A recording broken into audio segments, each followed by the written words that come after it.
keistimewaan, kelebihan, pemahaman, kemengertian akan segala sesuatu, tapi murni karena kehendak Tuhan.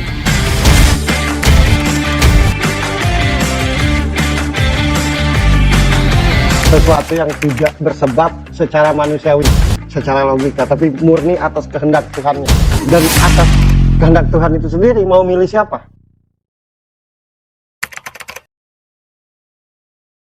Begini Mas, jadi beberapa waktu yang lalu saya membaca berita bahwa ada korupsi di beras oplosan. Dan beras subsidi itu pun ada di beberapa tempat itu ternyata tidak, kalau dibilang secara ini layaknya masih kurang layak gitu ya. Nah, lalu yang kedua itu pemberian bekal gratis untuk anak-anak di sekolah. Pada kenyataannya ternyata anak-anak di sekolah itu mereka tidak makan bekal itu karena bagi mereka itu rasanya lebih baik ibu saya yang membuat di rumah. Jadi pertanyaan saya, seharusnya bagaimana pemberian subsidi kepada masyarakat itu yang sebaik-baiknya. Kemudian apakah dengan program bekal ini itu bisa dinyatakan kalau itu tetap dilanjutkan seperti itu, atau sebaiknya menurut Mas Bro sarannya seperti apa itu Mas? Semua yang dibuat tuh udah bagus, Mbak, apapun itu. Makan gratis buat anak sekolah, subsidi segala macam tuh udah bagus, sangat bagus malah. Jadi nggak bagus tuh karena ulah para pelakunya, ulah para yang melaksanakannya, itu aja. Karena apapun harus untung kan, gitu. Kalau beras subsidi terlalu bagus buat masyarakat, keuntungannya dikit, gitu. Nah, apapun mau untung itu yang membuat jadi semuanya nggak bagus. Karena program itu semuanya bagus, gitu. Nggak ada yang nggak bagus apapun program di Indonesia nih. Begitu dilaksanakan, nah karena pengen untung kan, harusnya makan daging, telur aja, gitu. Karena cuma mikirin untung rugi kan gitu. Jadi bukan diteruskan atau tidak pertanyaannya tuh. Hal baik mesti diteruskan, tapi melaksanakannya itu dengan baik. Jangan apa-apa untung, taunya diuntung. Harusnya berasnya yang harga 9.000 misalnya, cari yang 7.000 aja lumayan lah, untung 2.000 gitu. Itu Mbak yang banyak tuh. Jadi apapun yang dibuat tuh akhirnya tidak sesuai yang seharusnya. Dan semua lini. Gitu. Semua orang yang ngurusin negara ini kan orang yang ngerti. Bukti mereka ngerti, mereka berpendidikan. Kan gitu. Orang hukum pasti tahu hukum. Orang beragama pasti tahu agama. Semuanya ngerti. Menjadi tidak seharusnya itu karena yang dihitung untung rugi gitu. Lumayanlah dapat ujung 1.000 kali 1.000 orang. Gitu. Nah, hanya masyarakat lah yang bisa dimain-mainin gitu.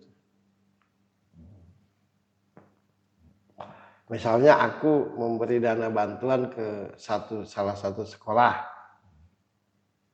1 miliar. Nah, yang melaksanakannya Mas Doris, Birgi, Mbak Tias, Mas Dedi. Nah, yang berkelakuan tuh kalian berempat ini. Aku tadi udah benar, tapi yang ngurusinya tadi. Kenapa pula seperti itu? Karena kita ini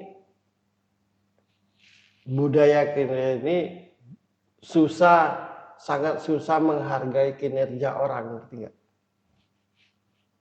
Kalau semua yang kita kerjakan di Indonesia ini dihargai sepantasnya, nggak akan ada yang namanya korupsi. Kan gitu. Itu penyebabnya tuh. Mental korupsi itu ya karena sudah jungkir balik tapi gitu.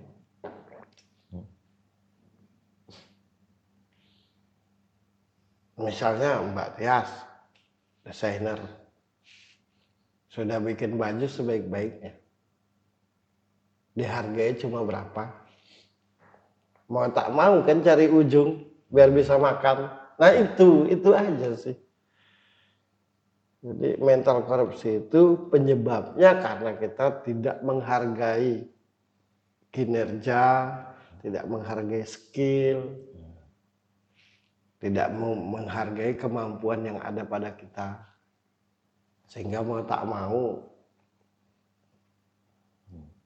maka jangan salah, sudah ada pekerjaan A, akhirnya sak nyambi pekerjaan B, C, D.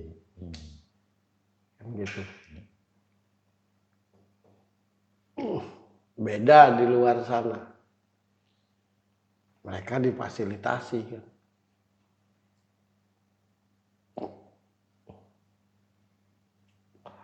Kalau kalian semua ini kuhargai dan kefasilitasi sebagaimana mestinya, kira-kira masih korupsi nggak? Enggak. Tidak. Ya? Nah itulah.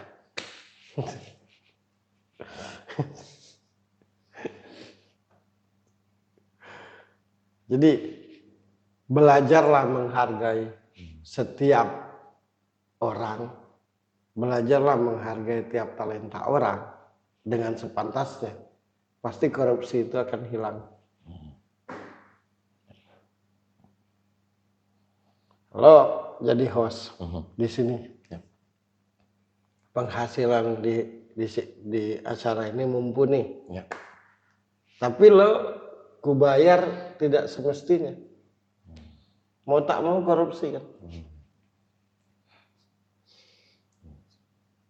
Tapi kalau lo sudah kuhargai sebagaimana mestinya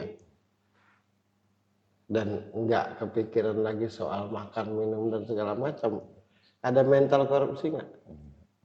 Nah itu penyebab korupsi itu.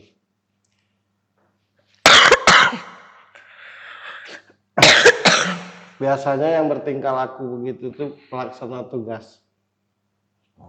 Mau untuk dia enak aja, yang dipekerjakan tuh di semau-mau. Jadi yang melakukan itu satu orang, yang kebanyakan yang korban massal.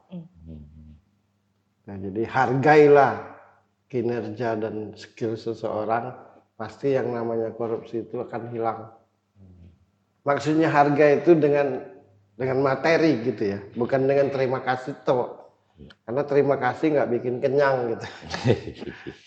Gitu kan? Terima kasih nggak bikin kita beli baju gitu.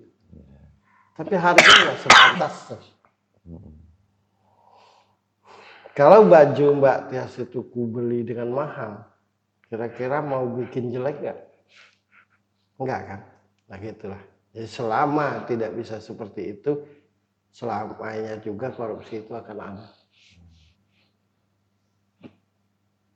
Sama aja mau orang biasa, mau pejabat, nggak jauh-jauh dari korupsi itu. Gitu. Cuma yang digembar-gemborkan atas nama negara kan, seolah-olah yang lain enggak, sama aja. Misalkan yang ngurusin makan gratis dari pagi, siang sampai sore, tapi tidak dibayar, tidak di, ya mau tak mau kan, paling tidak korupsi makanan, gitu kan. Lo pintar main drum dan sangat hebat. Kemudian lo ku beliin drum. Tapi nggak ngerokok yang 4 bulan. Ya gimana coba? Nah itulah kita ini. Itulah. Karena tidak menghargai. Tidak. Kalau di luar tuh yang namanya talenta tuh memang menjamin hidup gitu. Makanya mereka berlomba-lomba untuk punya talenta.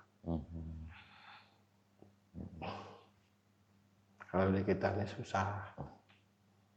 Makanya orang-orang hebat kan ujungnya banyak keluar kan. Karena dihargai sepantasnya. Itu Mbak Tias. Paham kan? Paham, Pak. Oke.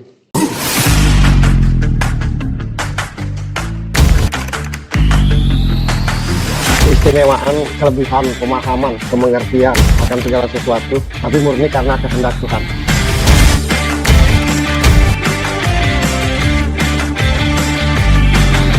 Sesuatu yang tidak bersebab secara manusiawi, secara logika, tapi murni atas kehendak Tuhannya. Dan atas kehendak Tuhan itu sendiri mau milih siapa?